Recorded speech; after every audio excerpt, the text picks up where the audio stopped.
சரி மச்சான், இப்போ ஒன் டென் சொல்லு, ட்ரூத்தா இல்லை டேரா? ட்ரூத்னா பல உண்மையை சொல்ல வேண்டியது இருக்குமே. So I go for dare. ஓ, கான்ஃபிடென்ஸ். சரிடா, அப்போ நான் உனக்கு 3 நிமிஷம் டைம் தரேன். அதுக்குள்ளே ட்விஸ்ட் அண்ட் டர்ன்ஸோட ஒரு இம்ப்ரெசிவான ஒரு கதை சொல்கிறான். நீ டெஸ்ட் பண்ணுறதுக்கு நான் தான் கிடச்சேனா?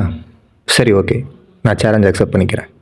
And your time starts now.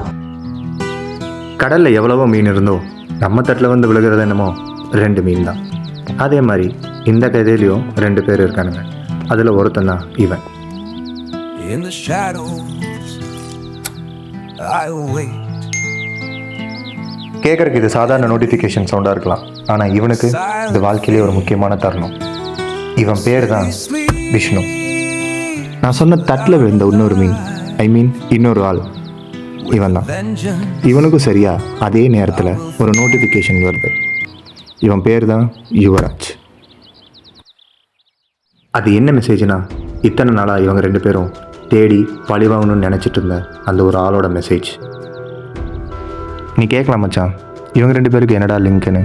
S, இவங்க 2 பேரும் ஒருத்தருக்கு ஒருத்தர் ரொம்ப நல்லா பழக்கம். ஸோ அந்த மெசேஜ் பண்ண ஆளை பழிவாங்க 2 பேர் போனால் தான் சரியாக இருக்குன்னு சொல்லிட்டு இவங்க 2 பேரும் மீட் பண்ணலான்னு முடிவு பண்ணாங்க. ஸோ வண்டி எடுத்தாங்க, கிளம்புனாங்க. போகிற வழியில் 2 பேருக்கும் செம பசி. ஸோ 2 பேரும் காமனாக ஒரு பேக்கரியில் டீ குடிக்கிறதுக்காக வண்டியை நிறுத்தினாங்க.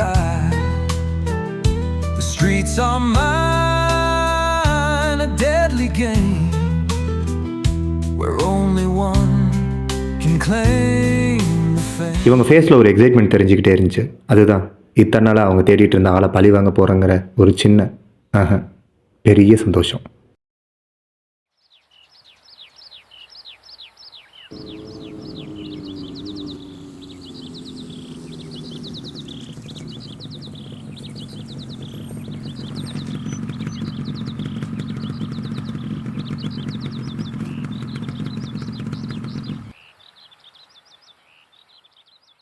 ஃபோனில் சொன்ன மாதிரியே விஷ்ணு அந்த இடத்துக்கு முதல்ல வந்து சேர்ந்துட்டான். பின்னாடியே வந்து சேர்ந்தான் யுவராஜ். சாரி விஷ்ணு தேடிட்டு இருந்த அந்த வில்லன்.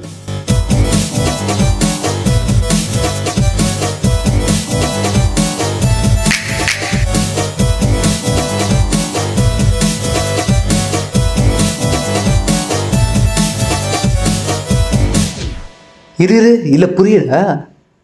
அவங்க 2 பேரும் ஒன்றா தானே ஃபோன் பேசினாங்க, டீ கடையிலேருந்து கிளம்புனாங்க. அப்புறம் எப்படிடா? சரி சீக்கிரம் சொல்லு, எனக்கு ரொம்ப எக்ஸைட்மெண்ட்டாக இருக்குது. அதுவும் இல்லாமல் டைம் வேறு கம்மியாக தான் இருக்குது, சீக்கிரம். ஓகே ஆர்வம் எனக்கு புரியுது.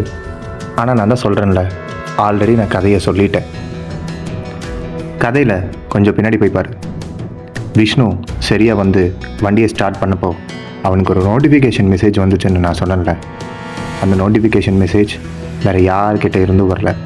எஸ், அவன் தேடிட்டு இருந்த யுவராஜ் கிட்ட இருந்து தான் வந்தது. யுவராஜுக்கும் அவன் தேடிட்டு இருந்த விஷ்ணு கிட்ட இருந்து தான் நோட்டிஃபிகேஷன் மெசேஜ் வந்துச்சு. அது மட்டும் இல்லாமல் இவங்க 2 பேர் ஃபோன் பேசும்போது கூட விஷ்ணு அவனோட ஃப்ரெண்ட் ராஜேஷ் கிட்டையும்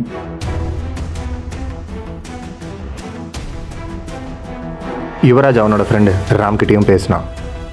பார்க்குறவங்களுக்கோ இவங்க 2 பேரும் தான் ஃபோனில் பேசின மாதிரியும் அங்கே இருந்து ஒன்றா கிளம்புன மாதிரியும் தெரிஞ்சிருக்கு.